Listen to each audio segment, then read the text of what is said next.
This is Team A15 back again, but this time to teach you about sets, specifically cardinality, subsets, and power sets. So to start things off, what is a set? A set is a collection of objects. Sets are usually denoted by uppercase letters, and there are three examples of sets below. Objects within a set are called elements or members of that set. Elements of sets are usually denoted by lowercase letters, and the format for writing this is shown below. Here's one example of a set, B. It's the set of all integers 1 through 10. The numbers 1, 2, 3, 4, 5, 6, 7, 8, 9, and 10 are all elements in the set B. And once again, another example of how to show that 2 is an element of B.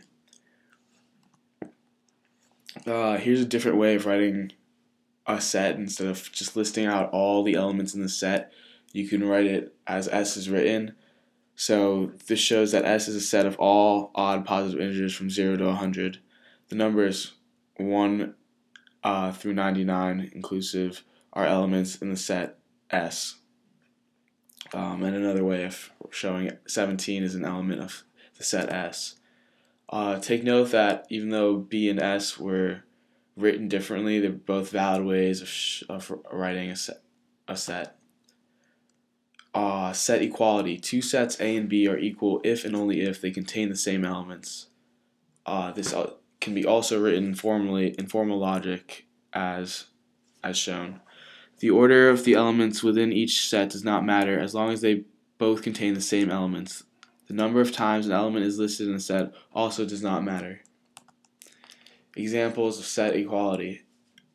A and B are the following sets. A contains 2, 7, 11, and 9. B contains 7, 9, 2, 11. Are A and B equal sets? Of course, A and B are equal sets because they both contain the same elements. The order of elements does not matter. Keep that in mind. Another example, S and L. S contains 6, 4, 4, 7, 3, 3, 3, 2, and L contains 6, 4, 7, 3, 3, 2. Are S and L equal sets?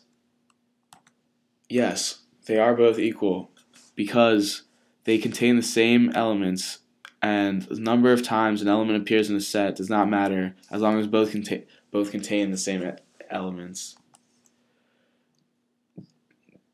Here's another example. Are D and F equal sets?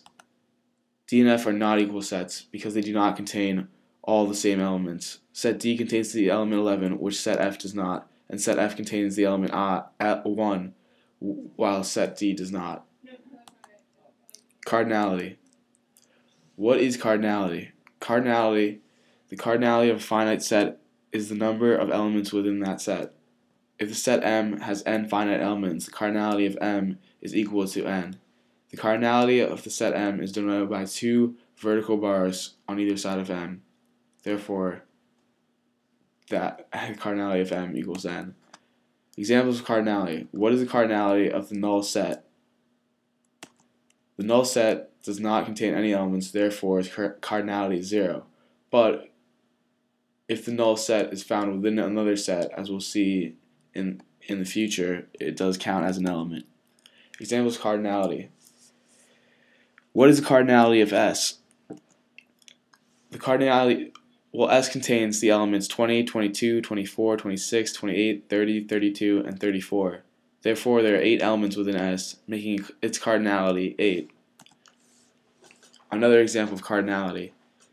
Here you see that set X has a bunch of other sets within it, and the elements 1 and 2. And you're probably thinking, how are we going to count all the positive rational numbers and include those in the set X?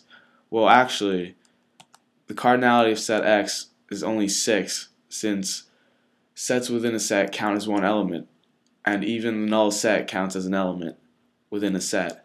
So X contains 6 elements. It contains the set of real numbers, the set of positive rational numbers, the null set, 1, 2, and the set containing 1, 2, and 3. Subsets. The definition of a subset. The set A is a subset of B if and only if every element of A is also an element of B. We use a certain notation to indicate that A is a subset of B that is shown in the slide. It can also be expressed mathematically in logic.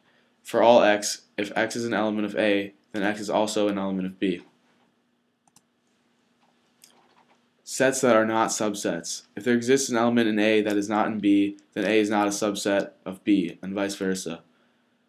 In our example, you see A has the elements 0, 1, 2, 3, and 4, and B has the elements 5, 6, 7, 0, 1, and 4. Although A and B share the elements 0, 1, and 4, they both have elements that are not contained in the other, which means neither are subsets of each other. Demonstrating a subset relationship. Showing that A is a subset of B. To show that A is a subset of B, show that if x belongs to A, then x also belongs to B for any x. Showing that A is not a subset of B. To show that A is not a subset of B, you only need to find one single element of A that is not also an element of B. Subset equivalence. Note that by our definition of subsets, if A and B are equivalent sets, A qualifies as a subset of B and B qualifies as a subset of A. Therefore, for the two sets A and B, if A equals B, then A is a subset of B and B is a subset of A. In our example, A contains 0, 1, 2, 3, and 4, and B contains 2, 1, 0, 4, and 3. Remember, order doesn't matter, or the way the order is listed in the set. They both contain the same elements and therefore are equal and both are subsets of one another. Proper subsets. If a set A is a subset of B, but A does not equal B, then A is a proper subset of B, written as shown. In other words, if A is a subset of B, then every element in A is also an element in B, but there exists at least one element in B that is not an element of A. This is shown in mathematical terms below. In our example, A contains 1, 2, and 3. B contains 5, 2, 7, 1, 8, 9, and 3.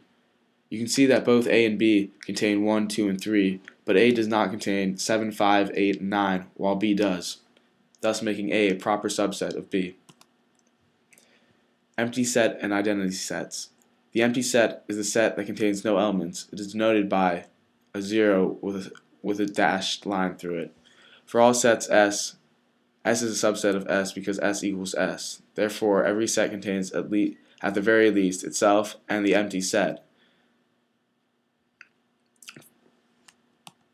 Power sets. Formal definition of a power set is the power set is the set of all subsets. Given the set A, the power set of A is the set of all subsets of the set A. The power set of A is denoted by P, open parentheses A, close parentheses. Example 1. Let A be a finite set with cardinality n.